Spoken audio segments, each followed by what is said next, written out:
If you are looking for some simple, budget-friendly and reasonably healthy dinner ideas that are also gluten-free, keep watching because in this video we're going to share what we ate this week and give you some inspiration. Hello friends, and a very warm welcome back to Simple Essentials. If you are new here, my name is Emmy, and in this channel we talk about simplifying your life in as many ways as possible. We talk about organization hacks for your home, we talk about budgeting, we talk about health, well-being and meal planning. And in today's video, it's actually a continuation of a grocery budget challenge that I set myself, which I'll link up here if you haven't already watched it. And in this video, we're going to look at the dinner recipes in that budget challenge. So over this week, we are going to be cooking 3 dinners that are going to last us for the 7 days for 2 people. And I try to get a mixture of vegetarian and, meat or other proteins. We try to eat vegetarian about 60% of the time or so. So the 3 meals I'm going to be making this week, one is a tuna pasta bake, which will be with gluten-free pasta because my partner is gluten-free. So gluten-free pasta will cost a little bit more than regular pasta, but if you're not gluten-free, you can save even more money there.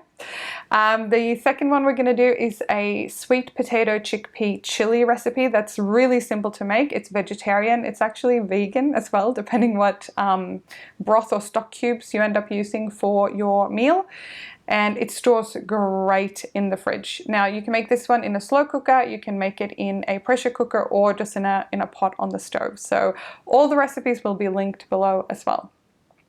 And then I'm actually going to try a brand new recipe, which is a taco casserole, because we love tacos, but sometimes those taco meal kits or the tortillas can be a bit expensive. So I tried, for this grocery challenge, I thought it'd be fun to try this taco casserole instead. So we're going to be making that as well for dinner. One key thing when you are doing meal planning and meal prepping is that you need to have decent food containers to store your food in the fridge so it lasts well and heats up well. So I'm going to link a video below that I did a little while back on food storage hacks, which helps you store your food and make sure that you don't waste any food as you go through your cooking and your meal prepping. So without further ado, let's dive into the recipes and see what we ate this week. So first up, we are going to do a tuna pasta bake, and all you need for that is here on the screen. And some of these ingredients might be a bit unorthodox to some people, but I really like making it this way. So what you start by doing is boiling the pasta of your choice. This is a gluten-free, slightly more expensive brand, but obviously you can go wholemeal pasta, you can go whatever brand you prefer. I also happen to have a mushroom in the fridge that needed to be used up, so I'm going to be putting that into this dish as well, but that's just sort of an optional extra, but I have thrown other things in this before, like capsicum and other things as well. So you drain your pineapple slices. So this is just a can of pineapple that I bought, and then you cut it into sort of slightly smaller pieces. We are those weird pineapple on pizza people in our family. Not everyone is. So if you don't like pineapple, obviously don't put pineapple in. But I can tell you, if you like Hawaiian pizzas, you will like this recipe, provided you like tuna, of course. So I'm just cutting up my spinach, which is just a handful of spinach leaves from that mixed salad bag that I bought for some of my other recipes, and then I'm going to cut up my mushroom into fairly small cubes as well. Like I said, you could throw in some capsicum, if you had some onion, spring onion, whatever you like you can throw into this dish. It will cook in the oven for about 20-25 minutes or so. So yeah, just any ingredient that that doesn't need to be pre-cooked separately. And once your pasta's cooked, you just pour it into a fairly deep oven dish. I don't know what size this is. This is a large one. I believe I bought it at IKEA quite a while ago. And then I'm going to add my tuna. So tuna is a really cheap, healthy protein. I normally buy the one in spring water. And you can obviously buy a couple of smaller cans if you prefer, but I prefer to buy as little packaging as I possibly can. So this is just a large can in spring water. And yeah, mush that up and mix it up because, as you might know, tuna when it comes out of the can can be pretty dense. So just mixing it up, and do compare the cost of this. So I actually found a really good deal on this sort of slightly fancier brand. It was actually the cheapest I could buy at the time. and make sure you put a little bit of water or milk in the jar and give it a good shake to get all the goodness out of it. You can also make your own tuna pasta bake sauce, but I, to be honest, have never bothered doing that because it is quite inexpensive to buy the ready-made sauce. And when you need to throw something together quickly, whether you're a busy family or whatever, this is a really good option. The spinach is not mandatory for this dish either. I just really like to mix in veggies wherever I can so that I don't have to make a salad on the side, which is maybe just me being a little bit lazy, but I think it works quite well. And then just give it a really nice stir to make sure everything is mixed in properly and all the bits of pasta have a little bit of sauce on them. And then don't go over the top with the cheese. I did buy a block of cheese in my grocery haul and I just grated it myself. And I love cheese, but I prefer to just give it a little bit of a sprinkle so that it gets that nice crusty top when you oven bake it. And that's essentially what it looks like before it goes in the oven. It's really quick to throw this together. It's really great for families as well. It comes out looking kind of like this. Unfortunately, I left it in for just 1 or 2 minutes longer than I should have. But I tell you, it was such a tasty dish. This big dish actually makes about 6 to 7 portions. So we had this for 2 dinners and 2 lunches, and then one of us had it for an extra lunch at work. So it stores really well in the fridge provided you've got good containers, and it is really, really tasty and simple.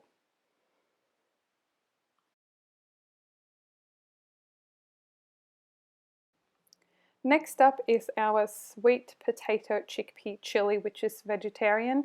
I'm choosing to use beef stock cubes for this one, but if you use vegetable bouillon or vegetable stock cubes, it would be completely vegan. So you want to start by peeling your sweet potato. I found this ginormous one in the store, which was interesting. And then you want to do the same with your carrots. So you might remember from my grocery haul video that I actually bought a pretty big bag of carrots. And then when you've got all that nice and peeled, you want to cut them into kind of small-ish pieces. But you want to try to keep both your carrot and your sweet potato about the same size pieces or cubes because it'll help them get to the same sort of texture or the same sort of softness that you want them at. So cut up your carrots. You'll see my pressure cooker there in the background. I used to actually have a slow cooker that unfortunately fell off a shelf and the porcelain bowl in my slow cooker broke. And my mother-in-law kindly gifted us this one. It is actually a pressure cooker from the 1970s, and it works great. Now I will admit I probably pushed it to the brim with this recipe with a lot of ingredients in there. But pressure cookers or instant pots, if you have the electric version, they're actually not that scary to use. You just got to practice a few times and make sure that you know how to use them. But you can cook this entire meal if you have a pressure cooker in about 20 minutes to half an hour. So it's amazing. Whereas if you did this in the slow cooker, it would probably take about 7 to 8 hours for it to get to your desired texture. So here I'm just cutting up my sweet potato into cubes as well, straight into the pressure cooker pot there in the background. And got a big can of diced tomatoes. If I would have found one with some Italian seasoning or something in it, I probably would have picked that. But this was the only large can of tomatoes that I could find in my supermarket, so that's what I ended up buying, because like I said in the previous recipe, I do prefer to buy big containers and waste less if I can. So that goes in the pot, and then here I've got one of my stock cubes with some hot water. I normally try to put some boiling water in just to dissolve the stock cube a little bit before it goes into the pot. And then you've got 2 cans of your chickpeas. Rinse them off and in the pot they go. Very, very easy. And then we are going to cut up 2 onions. Now this recipe called for 2 onions, but these onions were so big that I didn't really want the onion to completely take over this recipe. So I actually ended up using half of the second onion, and you'll see in recipe number 3 I'll be using that last little bit. So just cutting up the onion into whatever size cubes you like and pop them straight into the pot as well. And P.S. I always cry when I cut up onions. I don't know how to avoid that. I normally get through the first half of an onion without crying, and then I start weeping. So I haven't tried swimming goggles yet, but maybe I should try that. And then the recipe calls for about 4 cloves of garlic, but my cloves of garlic were very, very small, so that's why you see 5 cloves of garlic there on the cutting board. So in they go, along with a little bit of salt. And we're going to add a bit of cumin as well. If you don't have cumin in your pantry, that is fine. It will be perfectly fine without it, but cumin does really lift this recipe. And then the recipe link below calls for a fair bit of chili, but we like spicy but not overly spicy, so I normally use a little bit less chili powder than the recipe calls for, and then we can add more heat or jalapenos or something like that afterwards, because I find it's always easier to add seasoning after rather than making it too spicy at the start. And just give that a really good mix. You can see here the pot is pretty full, probably slightly fuller than it should have been, but it worked out okay in the end.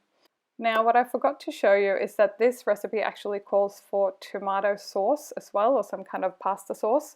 But what I did is that I substituted that with some tomato paste and water, which is a really good hack if you don't have the budget to buy tomato sauce. So there we go, that's what it looks like. The lid goes on nice and secure, and off it goes. I completely forgot to film what this recipe looks like once it's plated, but I can assure you it was very, very tasty and delicious.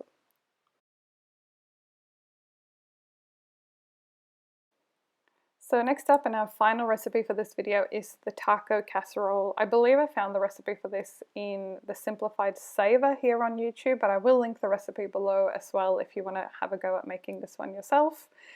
So the only thing that I wasn't showing in the previous photo was the rice that's boiling there in the background. I ended up using white rice as part of this budget challenge, but you could probably use brown rice, I imagine, as well. And I'm actually boiling the rice together with a beef stock bouillon cube just to give it a little bit more flavor. So that's a hack if you want to make sure that your rice gets nice and tasty. So just chopping up the rest of that onion from the previous recipe that was left over and letting that hang out with some olive oil in the pan. The rice is going and almost done.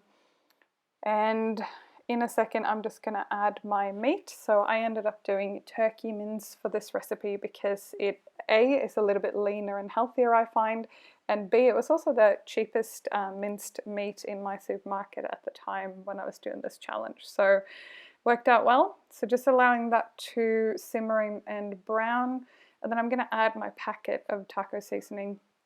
It is very easy if you have a decent spice cabinet to make your own taco seasoning, but for a cheap ingredient to add a lot of flavor, it can be really easy to just buy the packet. I think I paid less than $1 in my store for it.